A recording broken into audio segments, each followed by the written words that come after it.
munaasabada ciidul fidriga oo si weyn looga dareemay magaalada Burco ee xarunta gobolka Togdheer waxaana suuqyada iyo sidoo kale meheradaha ganacsiga buux dhaafiyay dadweynaha kala duwan ee ku dhaqan magaalada Burco. Telefishinka caalamiga SBC oo booqday goobaha ganacsiga ee dadku ka adeeganayaan ayaa waxa uu warbixiyay dadweynaha ka adeeganaya suuqyada iyo sidoo kale ganacsatada oo ka warbixinaya qaabka ay ugu diyaar garoobeen munaasabada ciidul fidriga oo waqti kooban naga xigo.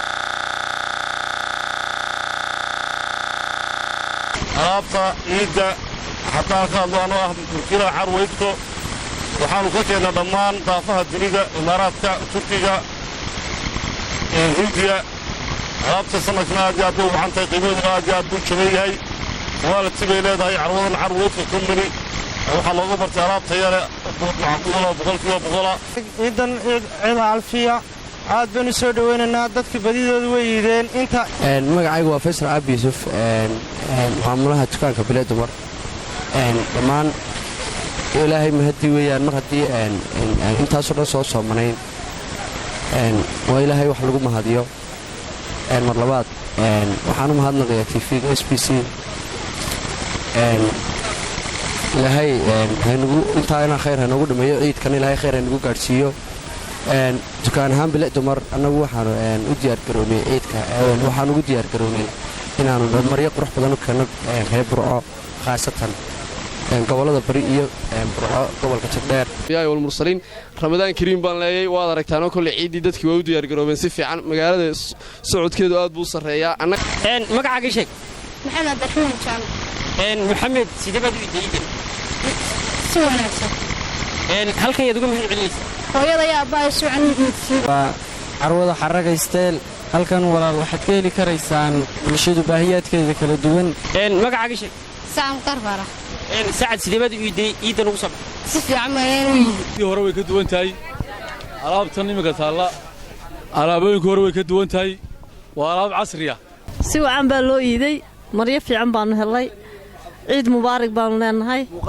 مقال كدرك يجا واستل. سفي عم درفي عم بان الله كياني.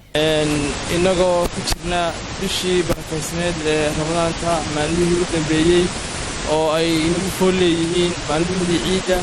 oo ciidii inagu soo socoto marka hore waxaan salaan iyo hambalyo u diray dhamaanba dadka islaamka meel kasta ay joogaan waxaan halkan kala salaan ugu diray madaxweynaha jamhuuriyadda Soomaaliland Axmed Maxamed Siiraayo iyo golihiisa wasiiradii raxiim waxaan leenahay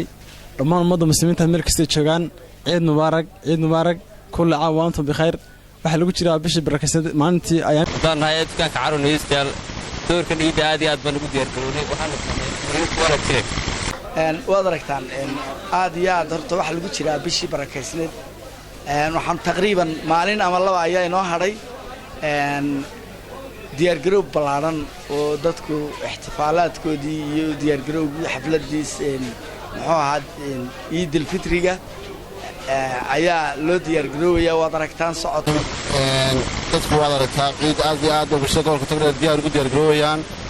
si wacan ay soo dhaweeyaan diyaar garoob jira carruurta iyo dumarkiiba mariiba koobaad halkaynu ku sugannahay goobta waa Taytab waxaan idinku soo dhameynaynaa dhammaan dadweynaha reer Burco dhammaan dadweynaha gobolka Togdheer gaar ahaan kuwa reer Burco carwada Taytab oo idin keentay qalabadii dharka kabaha iyo noocyadii kala duwanaa ee kabaha suudharkii oo idin aad ka heli doontaan badneed ugu farxadda badneed ugu magaraasay wanaagsanay qaboobid ayay intaan ku soo xilli wanaagsan ku soo beegantay waxaan hambalyeeynaa guud ahaan ummadda muslimiinta munaasabada ciida awgeed waxaan leeyahay ciidul caafiya wa antum bilkhayr inshallah xaragaystay laan web shop waxa weeye waxaan haynaa adeegga bulshada noocyadiisa kala duwan maryaha cosmetics-ka cadarrada weliga cadarrada maryaha hadday noqoto noocyada ragga waaweyn dhallinyarada carruurta oo noocyada kala duwan ah sida aad arkaysaan sababta maryaha iyo carruurta ilaa dhalashada kuwa haddii laga ka dhigayo loogu diyaar garoobay ciidda dadka ay ugu soo diyaar garoobeen waxaan oran lahaa si wacan baa loogu diyaar garoobay ciidda in looga qayb qaato hadarta maalmaha waxaanu ku jirnaa maalmihii ugu dambeeyay Halil Barraawraan warbaahinta SBC magaalada Burco.